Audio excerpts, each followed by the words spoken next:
Hello students of class 9th. Take out your history book, open lesson number 3, Nazism and the rise of Hitler. Yes, today we will do its topic, Nazi culture of motherhood. Yes, children in Nazi family were repeatedly told that women were racially different from women. Germany में जो बच्चों से ऐसा कहा जाता था कि बच्चों को ऐसा बताया जाता था, समझाया जाता था कि जो विमेन होती है वो मेन से अलग होती है, जहाँ पर इक्वल राइट्स के लिए फ़ाइट होती है मैन और विमेन के बीच में, तो वो एक डेमोक्रेटिक स्ट्रगल बन जाता है हर जगह, जो कि गलत है और ये सोसाइटी को डिस्ट्रॉय कर देता है। जबकि बॉयज़ को पढ़ाया जाता था कि उन्हें अग्रेसिव होना है, मस्कुलिन होना है, स्टील हार्टेड होना है। गर्ल्स को समझाया जाता था कि उन्हें अच्छी माएँ बनना है और प्योर ब्लडेड बच्चों को पालना है। आर्यन चिल्ड्रन, प्योर ब्लडेड बच्चे होंगे Aryan children. Girls have to maintain the purity of the race, और उनको अपनी रेस की, अपने वर्ण की प्योरिटी बनाए रखनी है। Distance from the distance themselves, अपने आप को दूर रखना है जूस से, अपने घर का अच्छे से ध्यान रखना, अपने बच्चों को नाजी वैल्यूज़ पढ़ाना। They have to be bearers the Aryan culture और रेस को आगे बढ़ाना। हिटलर ऐसा कहता था इन 1933 हिटलर ने कहा, इन माई स्टेट, इन मेरी कंट्री, इन माई स्टेट, मेरे कंट्री में the mother is the most important citizen, mother जो है वो मोस्ट इम्पॉर्टेंट सिटीजन है। बट इन नाजी जर्मनी में जितनी भी मदर्स हैं उनके साथ इक्वली ट्रीट नहीं किया जाता था। विमेन हु बॉर रेशियली अनडिज़ायरेबल, वो विमेन जो कि रेशियली अनडिज़ायरेबल होती थी, यानी कि अलग होती थी, जूस हो या पॉलिश हो, तो उन्हें अनडिज़ायरेबल बच्चों को जन्म देती थी तो उनको पनिश किया जाता था। Those who produce racially desirable child, और जो रेशियली डिज़ायरेबल चाइल्ड को बॉर्न देती थी उन्हें अवार्ड दिया जाता था। They were given for fever treatment, उनको हॉस्पिटल में अच्छे ट्रीटमेंट्स मिलते थे। शॉप्स पर उनको कंसेशन मिलता था, थिएटर टिकट्स में उनको कंसेशन मिलता था, रेलवे में भी उनको अच्छी सुविधाएँ दी जाती थी।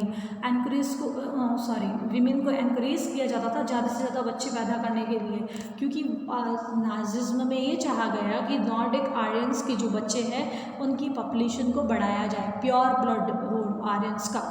यस, ऑनर क्रॉस अवार्डेड, उनको अवार्ड दिया जाता था। 4 चिल्ड्रन बॉर्न करने पर ब्रॉन्ज क्रॉस दिया जाता था, 6 करने पर सिल्वर और 8 करने पर गोल्ड क्रॉस दिया जाता था as an award. All Aryan women, जितनी भी आर्यन वुमेन थी, यस, वो इस सबको फॉलो करती थी। अगर वो उसको फॉलो नहीं करेंगे इन चीज़ों को तो उन्हें पनिश किया जाएगा।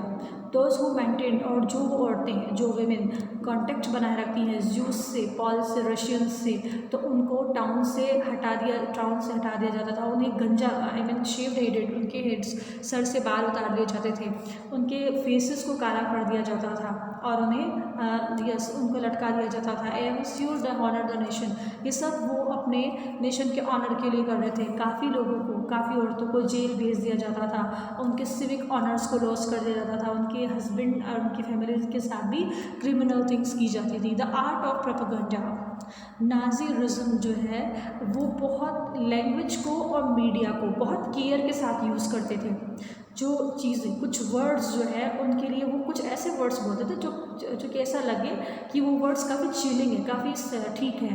नाजीज जो है वो कभी भी किल और मर्डर जैसे वर्ड्स यूज़ नहीं करते थे अपने ऑफिशियल कम्युनिकेशन में। मास किलिंग को वो बोलते थे स्पेशल ट्रीटमेंट, फाइनल सॉल्यूशन, जो कि वो यूज़ के लिए यूज़ किया करते थे। यूथनेशिया उन लोगों को मारने के लिए वो यूज़ करते थे फॉर द डिसेबल्ड, जो कि फिजिकली ठीक नहीं होते हैं, मेंटली ठीक नहीं होते हैं। सिलेक्शन एंड डिसइंफेक्शन, वो इवैक्यूएशन जिसके लिए यूज़ करते थे, मतलब जब लोगों को गैस चैम्बर में ले जाया जाता था उसके लिए वो बोलते थे डिसइंफेक्शन, यानी उनके यहाँ से इन लोगों को हटाया जा रहा है प्योर रेस को वहाँ रखने के लिए। Do you know what the gas chambers called? Gas chambers को क्या कहा जाता था? उनको लेबल दिया गया डिसइंफेक्शन एरिया। वो बाथरूम की तरह दिखाई देते थे जिसमें एक जूठा शॉवर लगा हुआ था। मीडिया वॉज केयरफुली, मीडिया जो है लोगों का सपोर्ट जीतने के लिए, वर्ल्ड व्यू को पॉपुलराइज करने के लिए अपने वर्ड्स को और अपने जो चीज़ें हैं उसको बहुत केयरफुली यूज़ करती थी। नाजी आइडियाज़ जो हैं उसको इमेजेस में दिखाया गया, रेडियोज़ पे बताया गया, फिल्म्स बनाई गई, उस पर स्लोगन्स बनाए गए, पोस्टर्स बनाए गए। पोस्टर्स में उनके एनिमीज़ को आइडेंटिफाइड किया जाता था। जर्मन्स जो है उनको स्टेटफोर्स मॉक्ड बनाया गया। अब जो इविल्स है उनसे दूर रखने के लिए इस तरह के पोस्टर्स बनाए गए। They were attacked Marxists foreigners agent. Propaganda films, इस पर फिल्म्स भी बनाई गई जिसमें ज्यूज़ के लिए हैट दिखाई गई, नफरत दिखाई गई। और उनमें से मोस्ट फिल्म्स जो थी, मोस्ट फेमस फिल्म थी द एटर्नल जू। उनको मार्क किया गया और सब जूस जो थे उनको स्टेटअप किया गया, मार्क किया गया। देवर शॉन, उनको ऐसे दिखाया गया कि जैसे उनके बहुत बड़ी बड़ी ये दाढ़ियाँ हैं, उन्होंने कफन्स पहन रखे हैं। और रियलिटी जबकि ऐसी थी कि जो जर्मन ज्यूज़ थे वो बहुत उनकी जो कम्युनिटी थी वो ऐसा उनको देखकर नहीं लगता था कि वो लोग ज्यूज़ हैं या जर्मन से, उनमें आप आइडेंटिफाई ही नहीं कर पाओगे। लेकिन रेशियज़ उनमें नाजिज्म में इतना ज़्यादा फैला हुआ था कि उनकी कम्युनिटी को वहाँ से कम्युनिटी के साथ सबसे बुरा से बुरा व्यवहार किया गया। उनको वर्मिन बोला गया, रैट्स बोला गया, पेस्ट बोला गया। जब वो चलते थे तो उनके चलने की जो एक्टिविटी थी उसको रोडेंट से कंपेयर किया गया। नाजिस जो थे वो लोगों के दिमाग पर काम करते थे, लोगों के इमोशंस को टैप कर लेते थे और उनके अंदर गुस्सा, हैट, ये सब भर देते थे। अनडिजायरेबल जैसी चीज़ें उन्होंने भर दी। Nazis made equal efforts to appeal the different section of population.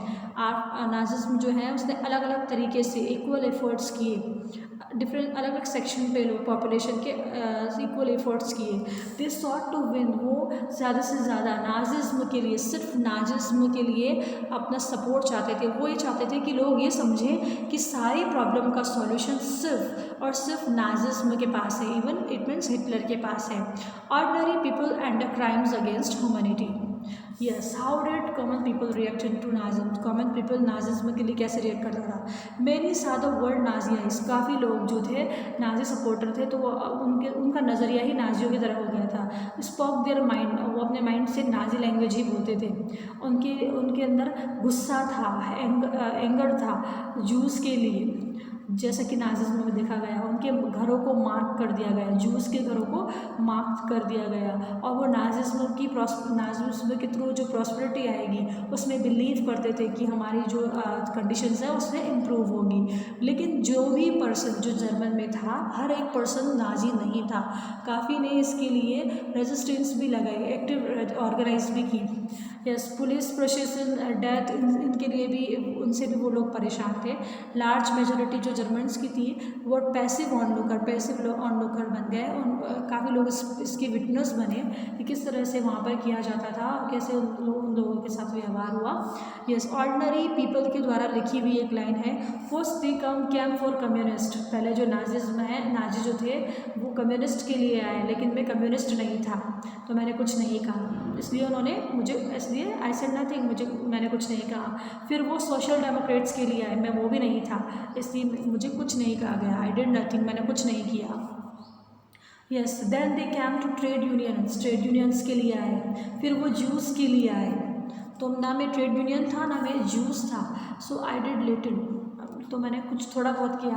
Then when they came for me, जब वो मेरे लिए आए, there was no one left, तब वहाँ कुछ बचा ही नहीं था who could stand up for me, जो मेरे लिए खड़ा रहे। यस, ये किसी जनरल पर्सन ने लिखी है जिसने ये सब कुछ, इतना अत्याचार हिटलर का देखा था।